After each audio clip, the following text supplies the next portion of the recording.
When it comes to homeschool, decluttering, and organization, the process can be quite overwhelming. We're having to make decisions about what to keep, what to discard, and then when we decide what we want to keep, we have to think about where we're going to keep these things and store these things and how long to store them for. So today, mamas, I am going to be sharing my systems for homeschool, decluttering, and organization in the hopes that this process will become a lot easier for you in the future. I'm Yael, by the way, if we haven't already met, and I'm a homeschooling mama of 3 mini humans.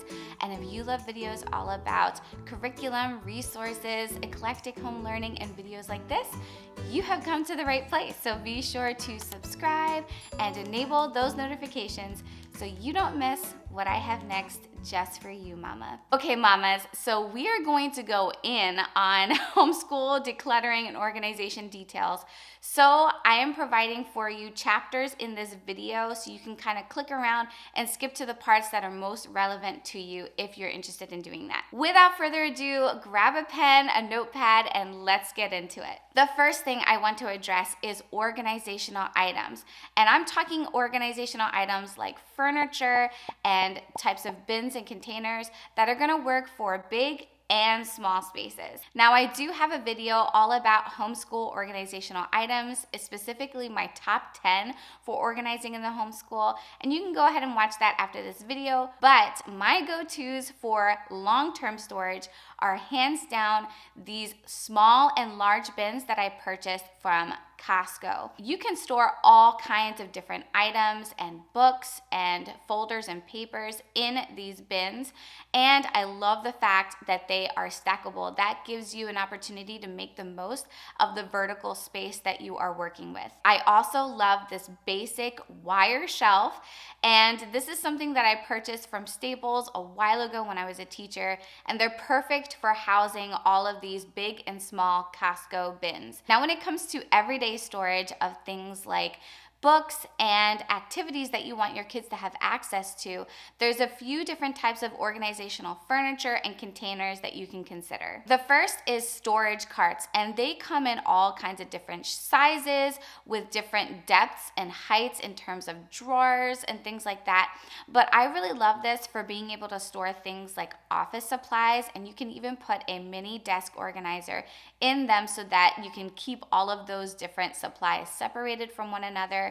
They're great for worksheets, manipulatives, and any kind of like overflow storage like clipboards and pocket folders that you might want to just kind of keep away but still available to you on the ready when you need to use it. The next item is one that is sitting right behind me right now, and that is a cube shelving unit. The cube unit is extremely versatile, and I think that's exactly why so many people have it. They are great for storing things like books and keeping bins for different activities, puzzles, etc. The next item is great for concealing a lot of things that you want to store in it, and that is a floor cabinet. Similar to the cube unit, you can use this to store activities and books, puzzles, things like that. And if you have some room as far as vertical space inside the cabinet, you can also put in a wire shelf that will help to make even more room to store different types of activities and items. For smaller item storage, so I'm talking about manipulatives and different crafting items, anything that you might be using that's tiny for your homeschool.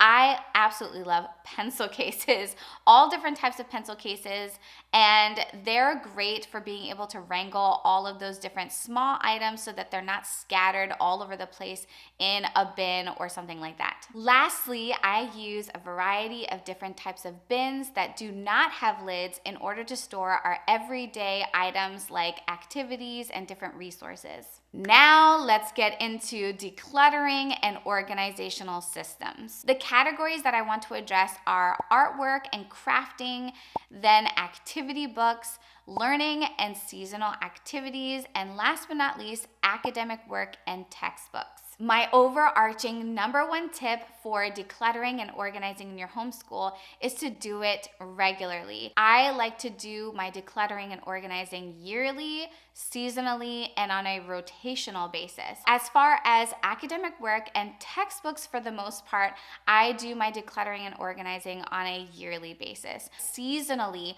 I like to focus my energies on those seasonal activities and also any possible unit studies that we've done. Lastly, as far as rotational decluttering and organizing, I reserve that for learning activities, activity books, and artwork and crafts. So when I declutter and organize in these categories, it's more done on a rolling basis. So as I'm tidying up or adding new resources and things like that, that's the time at which I will evaluate the things that we have and go ahead and declutter whatever I need to. Now let me get into more details about how to decide what to keep and toss as far as arts and crafts goes. I affectionately call my decluttering system for arts and crafts the abuela system. My grandmother was one of my main caregivers as a child, and I used to do a lot of different arts and crafts with her during the time that she babysat me. So when I was a little bit older, she surprised me with this small envelope, and it has different artworks that I created over the years that she took care of me. And what I love about this system is that she kept all of the wonderful little highlights from my arts and crafts, and she labeled each of the artworks with my age. So I was able to see like what I made at age 3 all the way up through like 4th or 5th grade. So this was such a delight when she gave this to me, and it's a system that I really love because it keeps it very simple what you want to keep and what you want to toss. So the main idea with this system, again, is to just keep it really, really simple. You can grab a folder as small as this if you like, or something a little bit bigger but not too big that it's so overwhelming when it comes to having to make those decisions about what to keep and what to toss. So you can opt to use things like a small storage bin that has a lid on it to keep these things. And the idea is that whatever system you choose, you have to just pick highlights from year to year, from age to age, that you want to keep as your actual tangible items. And then if you think about it, once you hand that over to your kids, they're able to easily see all the different highlights from each of the ages. And if you're still on the fence about certain other types of artwork and crafts, maybe they're a little bit bulky and maybe they are not necessarily highlights, but things that you still want to keep, you can take pictures of those things and create a digital or tangible scrapbook. That way you still have a sense of memory keeping as far as the things that your children have created over the years, but it's not something that you necessarily have to have an enormous amount of storage to keep. I like to display the kids' artwork and crafts on a simple string with clothespins. This is so easy. Anybody can do this. And then when I change out those different artworks and crafts, I use my abuela system to try and figure out what I want to keep and what I want to toss. Now let's talk about activity books. So this includes things like those Brain Quest books, the School Zone books, coloring books, and interactive books like Where's Waldo. This category is pretty straightforward. So if there are books that are severely damaged and heavily used, obviously you want to toss those and discard them. What I like to consider when I'm thinking about keeping an activity book is similar to the factors that I mentioned for the activities. So is it developmentally relevant anymore? What is the hand-me-down potential of this activity book?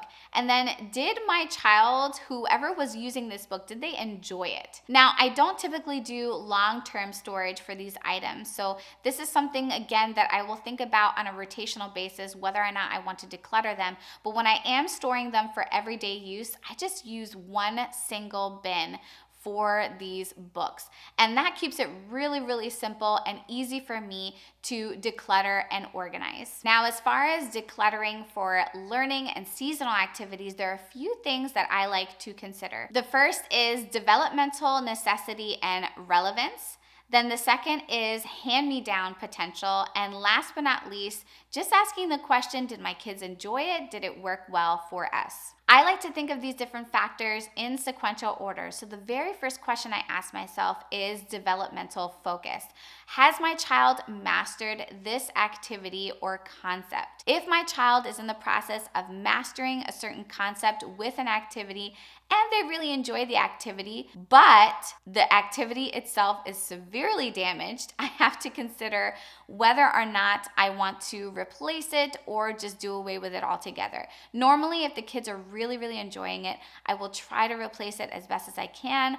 And if it's something that I DIY'd, that's a little bit easier for me to kind of get rid of and then make a new one. Now, if my child has aged out of an activity and they've mastered the concept, I will consider the hand-me-down potential of that activity. If it is in really good condition and my child did enjoy it, I can go ahead and store that item for later to be used with other children. At the same token, if my child did not enjoy the activity and it didn't work for them, I will still consider keeping it for the next child to use. If the activity, again, is in great condition, but I don't have another child to pass it along to, I will consider giving it to somebody else, like another family I know who could use this activity, or I will try to donate it. Now, when it comes to DIY activities, I like to consider a couple of factors when I am decluttering them. How long did it take me to make? How difficult was it for me to make? What materials did I use? And whether or not it is laminated,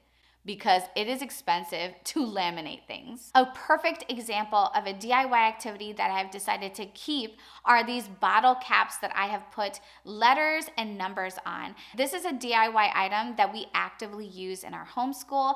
It is not damaged in any type of way, and it took a long time to accumulate all of those bottle caps. Because we don't use plastic water bottles anymore, I wanted to hold on to these because they're a great resource for our kids, and it's not necessarily something that I am going to be able to create in the future. As far as the activities that we do want to keep and use on a daily basis, I make sure, number one, that those activities are readily accessible for me and the kids.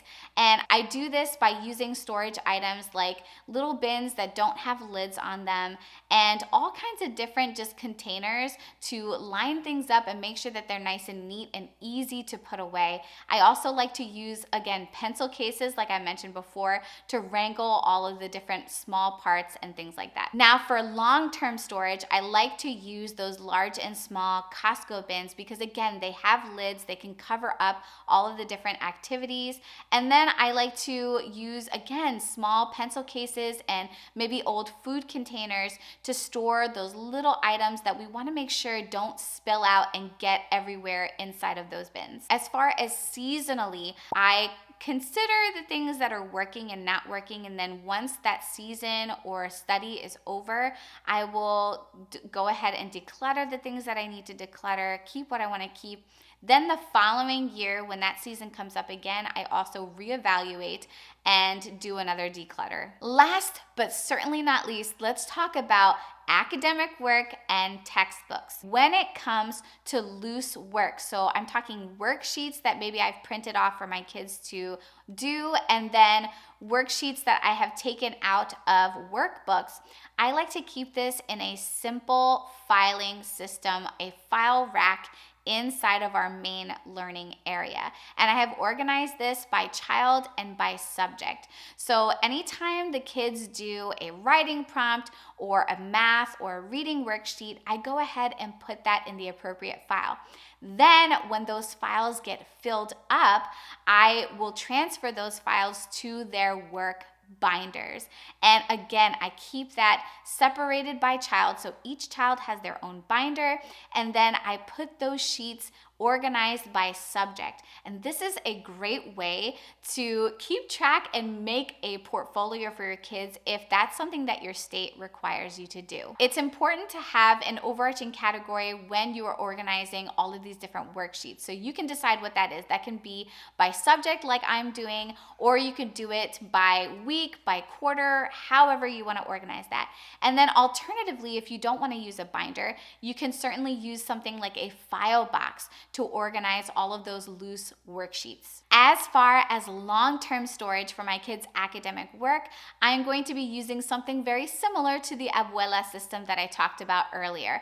So I'm going to get a large 3-ring binder for each of my kids, and then I'm going to organize and put in highlights from each of the grades and each of the years. So again, I am not including an entire year's work in this binder, but I am just simply putting in key highlights from the different subjects that they studied and then from grade level to grade level. Now for textbooks. I know that sometimes we definitely have curriculum changes over the years. In fact, I have definitely made just a few changes this year. So for the ones that you know that you're not going to be using, it's important to consider donating those.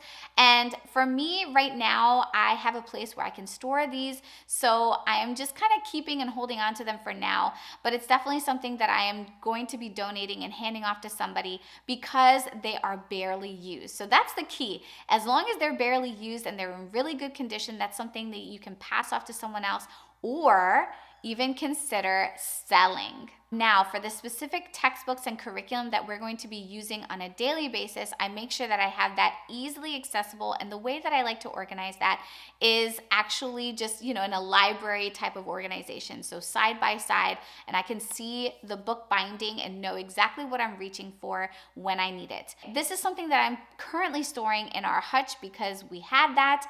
But if I didn't have that, I would definitely consider a bookshelf or, like an IKEA Billy bookcase that is really, really affordable, but very effective in storing those books. And they tend to come a little bit taller, so you can put some textbooks and curriculum that you don't want your kids to have access to on the higher shelves. Then, as far as long-term storage of textbooks that maybe you are not going to use for one particular child, and if your children are, have age gaps between them and you want to use it for a future child, you can certainly just use, again, those large Costco clear bins for that storage. Once a textbook has passed through all of your kids and it's in pretty good condition, again, you can consider donating it to someone else that might need it, or you can sell it. Whew, mamas, that was a lot of detail as far as homeschool decluttering and organization, but I truly hope that this video has been helpful for you. If so, please be sure to give it a great big thumbs up, a like, and share it with someone you know who might benefit from it as well. Take care, be blessed, and I'll see you in the next one.